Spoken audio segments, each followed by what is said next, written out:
بسم اللہ الرحمن الرحیم۔ السلام علیکم۔ کیسے مزاج ہیں؟ الحمدللہ سب خیریت ہے اور انشاءاللہ آپ سب کی طرف بھی خیریت ہوگی۔ آج کا موضوع جو ہم نے منتخب کیا ہے بہت اہم ہے اور ہماری جو معاشرہ ہے، سوسائٹی ہے، اس کے اوپر اس کا بے حد اثر پڑ رہا ہے، پہلے سے بہت زیادہ۔ اگر ہم کچھ عرصہ پیچھے چلے جائیں، سمجھ لیے کہ 30-40 سال پہلے اگر ہم چلتے ہیں تو ہم یہ دیکھتے ہیں کہ ایک فیملی یونٹ ہوا کرتا تھا جس میں دادا دادی، نانا نانی، خالہ پھوپھی، یہ سب رشتے جو ہیں بڑے، ان میں قربت تھی، بڑے مل جل کے رہتے تھے۔ اور لڑکی جب بیاہ کے جاتی تھی تو وہ ذہن میں یہ چیز لے کے جاتی تھی کہ میں جس گھر جا رہی ہوں وہاں میرے ماں باپ کی جگہ ماں باپ ہی مجھے ملیں گے، اور جیسے میں اپنے گھر میں اپنے ماں باپ کی خدمت کرتی تھی، دیکھ بھال کرتی تھی، اسی طرح مجھے وہاں بھی کرنا ہوگا۔ بس رشتوں کے نام بدل جاتے تھے، گھر میں امی ابو، اور وہاں جا کے جو ہے وہ امی ابو کہیں یا انکل آنٹی کہیں یا جو خالہ خالو کہیں، رشتوں کے نام بدلتے تھے لیکن رشتے جو ہیں وہی رہتے تھے، اور خدمت ہوتی تھی۔ جیسے اپنے ماں باپ کی خدمت ہے، اسی طرح اس لڑکی کو اپنے ساس سسر کی خدمت بھی کرنی پڑتی تھی۔ گھر میں اگر نندے ہیں، دیور ہیں، جیٹھ ہیں تو وہ سب مل کے رہتے تھے، ایک جگہ کھانا پکتا تھا، سادہ کھانا ہوتا تھا، دال روٹی ہے، آلو گوشت ہے، سبزی ہے، کچھ بھی پک گئی۔ اتنے لوازمات نہیں ہوتے تھے جتنے آج کل ہوتے ہیں، اور سب مل کے خوشی خوشی کھا لیتے تھے۔ بہو کبھی یہ نہیں سوچتی تھی کہ ساس ہیں تو میں ان کو کھانا کیوں دوں، اگر انہوں نے ہمارے ساتھ نہیں کھایا، طبیعت ٹھیک نہیں ہے تو میری ذمہ داری تھوڑی ہے کہ میں ان کی خدمت کروں، یہ تو ان کے بیٹے کی ذمہ داری ہے۔ ایسا پہلے نہیں تھا۔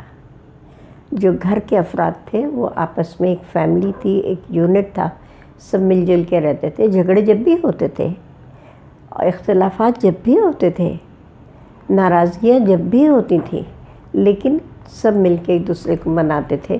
کوئی کسی کی طرفداری کرتا تھا، کوئی کسی کی طرفداری کرتا تھا، نتیجہ یہ ہوتا تھا کہ سب مل جل کے رہتے تھے۔ بہن بھائیوں کے بچے ایک ساتھ رہتے تھے، بھائی پتہ ہی نہیں چلتا تھا کون سا بچہ کہاں کس کے گھر جا کے سو رہا ہے، کس کے کمرے میں سو رہا ہے، کس کے ہاں کھانا کھا رہا ہے۔ اتنی محبتیں تھیں، اتنا اخلاص تھا، اتنی مروت تھی، کوئی کمپلیکس نہیں تھا، کوئی درجہ بندی نہیں تھی، کوئی سٹیٹس سمبل نہیں تھا، کوئی کمپلیکس نہیں تھا، کوئی جھوٹی انا نہیں تھی۔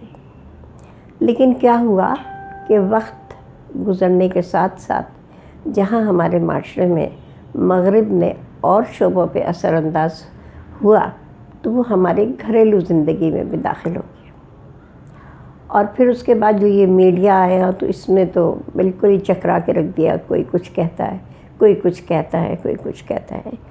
جو ہمارے علماء کرام ہیں وہ بھی کیا نام ہے اپنے اپنے نظریے کے مطابق، اپنی اپنی تعلیم کے مطابق اور سمجھ کے مطابق وہ بھی مشورے دیتے رہتے ہیں۔ اور اب تو آپ نے یہ بھی دیکھا ہوگا کہ جو فلیٹ بنتے ہیں، جو ریزیڈنسیز بنتی ہیں، جو اس میں بھی کیا ہوتا ہے، 2 بچے اور میاں بیوی دکھایا جاتا ہے، یعنی گرینڈ پیرنٹس کا تو کردار ہی ختم کر دیا گیا، ان کی ضرورت ہی نہیں ہے۔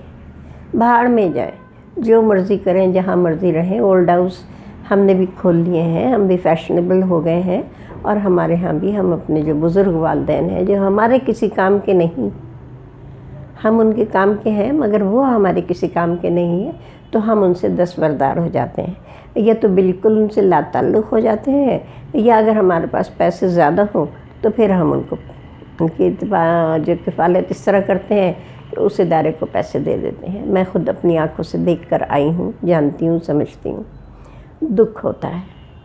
اب کچھ آج کل ایک نیا یہ وہ ہوا چلی ہے، ہر چیز کی ہوا چلتی ہے نا، فیشن چلتا ہے کہ بھئی آج میکسی پہننی ہے تو کل ساڑی پہننی ہے، تو آج لمبی فراک ہے تو کل چھوٹی قمیضیں ہیں۔ تو جس طرح سے ٹرینڈ چینج ہوتا ہے، فیشن بدلتا ہے، اسی طرح سے اب یہ فیشن آ گیا ہے کہ ماں باپ کی ضرورت نہیں ہے. گھر میں مہمان آئے ہیں تو اب کیا وہ بڑے میاں بیٹھے کھانس رہے ہیں تو ہماری تو پارٹی ڈسٹرب ہو رہی ہے. یا اماں جو ہے وہ کھانس رہی ہیں، بخار ہو رہا ہے، تو اب ان کو دیکھیں یا اپنے مہمانوں کو دیکھیں. اب یہ سوچ پیدا ہو گئی ہے. اور پھر کچھ ہمارے جو اب علماء کرام اس میں سب نہیں ہیں، کچھ لوگ ہیں جو یہ کہتے ہیں کہ بھائی بہو جو ہے یعنی بیوی جو ہے وہ اس کی ذمہ داری نہیں ہے کہ وہ اپنے ساس سسر کی خدمت کرے. اس کے تو شوہر کی ذمہ داری ہے، وہ کرے نا اپنے ماں باپ کی خدمت. میں کیوں کروں؟ میں اس لیے تھوڑی آئی ہوں، میں تو رانی ہوں، مہارانی ہوں، میں پانی بھرنے تھوڑی آئی ہوں یہاں پہ. تو اب اس کا یہ ہے وتیرہ کہ وہ تو نہ صبح اٹھتی ہے، نہ شوہر کو ناشتہ دیتی ہے، نہ گھر والوں کو دیتی ہے. اس کو لازمی ہے کہ اس کو سونا ہے. تو جب مرکز سے کوئی چیز ہٹ جاتی ہے تو معاشرے میں تبدیلیاں آتی ہیں جو کہ منفی تبدیلیاں ہوتی ہیں. تو اب لڑکیوں نے یہ سمجھ لیا ہے، یہ طے کر لیا ہے، یہ یقین کر لیا ہے کہ اپنے ساس سسر کی خدمت تو کرنی ہی نہیں ہے. نند کون ہے؟ وہ تو گند ہے. دیور کون ہے؟ وہ کس کام کا ہے؟ بس اس سے اپنے ہم نے چھوٹے موٹے کام کروا لیتی ہیں. وہ کیا ہوتا ہے، گول گپے منگوا لیے اور آئس کریم منگوا لی، اور مطلب وہ ایک انٹرٹینمنٹ جو ہے اس کا ذریعہ ہوتا ہے. جیٹ سے تو بات چیت ہوتی نہیں ہے، کم ہوتی ہے. تو اس طرح سے اب ایک یہ ماحول بن گیا ہے. جناب آج کی جو باتیں ہیں وہ کچھ کڑوی ہیں، کچھ میٹھی ہیں. کڑوی زیادہ ہیں، مجھے معلوم ہے، اچھا نہیں لگے گا، لیکن میں اپنی بیٹیوں سے بھی کہتی ہوں اور اپنی بہو سے بھی کہتی ہوں کہ بھائی انسانیت کے ناطے ہمیں تو اسلام تو ہمارا انسانیت کا درس دیتا ہے نا، محبت کا اور خدمت کا درس دیتا ہے نا. تو اگر ہم صرف انسان سمجھ کے ہی دوسروں کی خدمت کر لیں گے تو بھائی ثواب بھی ملے گا اور اجر بھی ملے گا. تو یہ تو ہمیں دونوں طرح سے فائدے ملیں گے، دین کے بھی اور دنیا کے بھی، ہے نا. تو یہ آپ تو سب میری بیٹیاں ہیں، کیونکہ میں اب عمر کے اس حصے میں ہوں کہ بہو اور بیٹیاں میری بچوں کی طرح ہی ہیں. تو اس لیے میں یہ بات کہہ رہی ہوں.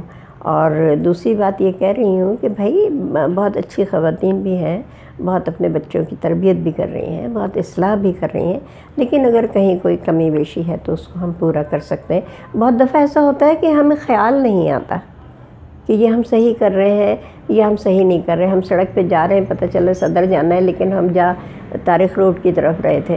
تو پھر ہمیں کوئی رہنما آ کے بتاتے ہیں نہیں یہ سڑک نہیں جاتی، وہاں یہ جاتی ہے. تو یہ ہم لوگوں کو ایک دوسرے کی رہنمائی کی، ایک دوسروں کی دعاؤں کی بہت ضرورت ہوتی ہے. میں بھی ہر رشتے سے گزری ہوں، بیوی بھی رہی ہوں، بہو بھی رہی ہوں، ماں بھی رہی ہوں، ساس بھی رہی ہوں، سمدن بھی رہی ہوں.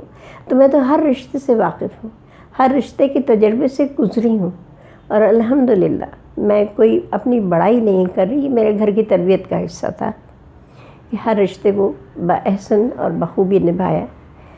تو آپ یہ دیکھیں کہ ہمارے یہاں لڑکی کی اب تربیت ہی یہ کی جاتی ہے کہ تم گھر میں کام نہیں کر رہی، آج تم نے صفائی نہیں کی نا، سسرال جاؤ گی تو جوتے پڑیں گے، ساس جب مارے گی نا، گالیاں دے گی تو پھر تمہیں پتہ چلے گا. یہاں تو تم کر لو عیش، یہاں تو تم سو لو. تو وہ جو ہے وہ لڑکی اپنے ذہن میں یہ زہر لے کر آتی ہے کہ میں اپنے ماں باپ کے گھر سے دوسرے ماں باپ کے گھر نہیں جا رہی، بلکہ میں دشمنوں کے گھر جا رہی ہوں. مجھے ان سے دوستی نہیں کرنی، بلکہ ان سے دو بدو مقابلہ کرنا ہے. تو جب یہ سوچ ہوگی تو معاشرے میں کیا مثبت تبدیلی آئے گی. پھر تو کرائمز بھی بڑھیں گے، جرم بھی بڑھیں گے. کیونکہ جب محبت نہیں ملتی کسی بھی رشتے میں، محبت کا بہت اہم اور بڑا کردار ہے. جب محبت نہیں ملتی تو پھر جرائم جنم لیتے ہیں، جب جھوٹ جنم لیتا ہے، جب قتل و غارت عام ہوتی ہے. تو یہ ہمارے معاشرے میں جو آج کل ہو رہا ہے یہ سب اسی وجہ سے ہو رہا ہے کہ ان بچوں کو بچپن میں وہ شفقت، وہ محبت، وہ تربیت نہیں ملی. کیا غلط ہے، کیا صحیح ہے، ان کو کسی نے نہیں بتایا. جو نانا نانی، دادا دادی جو تھے نا، وہ تراش خراش کرتے تھے تربیت میں بچوں کی. یہاں مت بیٹھو، ایسے کھڑے ہو، ایسے پانی پیو، ایسے بیٹھ کے پانی پیو، 3 گھونٹ میں پانی پیو. تو یہ سب چیزیں اب بتانے والا کوئی نہیں ہے. اب کیا ہوتا ہے، بچے نے فریج کھولا، گڑ گڑ گڑ گڑ گڑ گڑ ایک سانس میں بوتل پی لی، نتیجے میں بیماریاں پھیل رہی ہیں. تو وہ تربیت کا جو عنصر تھا وہ ہمارے معاشرے سے کیونکہ ختم ہو گیا ہے، تو اس لیے برائیاں جو ہے وہ ہماری بڑھتی چلی آ رہی ہیں، اور ہمیں اب سمجھ میں نہیں آ رہا کہ ہم کدھر جائیں۔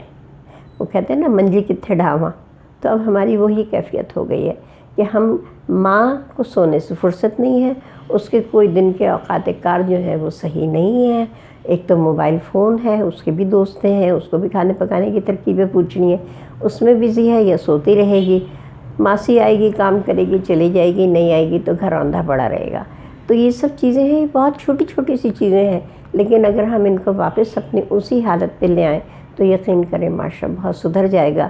قناعت پیدا کر لیں تو یہ جو ہمارا بجٹ آیا ہے اس سے بھی گھبراہٹ نہیں ہوگی، خوف نہیں آئے گا اگر ہم قناعت کر لیں گے۔ ہم نہیں کھا سکتے نا مہنگے پھل، نہ کھائیں، کیا ہو گیا، مر تھوڑی جائیں گے۔ ہم نے تو پھر رمضان میں ایک پھل بھی نہیں خریدا، اس لیے کہ اتنا مہنگا تھا، تو کیا ضرورت تھی اس کے بغیر آج ہم زندہ ہیں، آپ کے سامنے بیٹھے ہیں۔ تو ہم میں قناعت نہیں ہے، شکر گزاری نہیں ہے۔ یہ شکر گزاری اور قناعت اور صبر جو ہے، یہ ایسی چیزیں ہیں کہ جن سے معاشرہ بنتا ہے، صحت مند معاشرہ بنتا ہے، اسی کی تشکیل ہوتی ہے۔ تو یہ آج آپ سے تھوڑی سی بات چیت ہوئی ہے، انشاءاللہ یہ سلسلہ جاری رہے گا، اور آپ کو جیسا بھی لگے، اس میں کچھ بھی آپ کو اگر اچھا لگے، اچھا نہ لگے، اپنے کمنٹس آپ ضرور دیجیے گا، تو اس کی روشنی میں ہم بہتر سے بہتر پروگرام آپ کے لیے جو ہے وہ لائیں گے۔ آپ کا بہت بہت شکریہ۔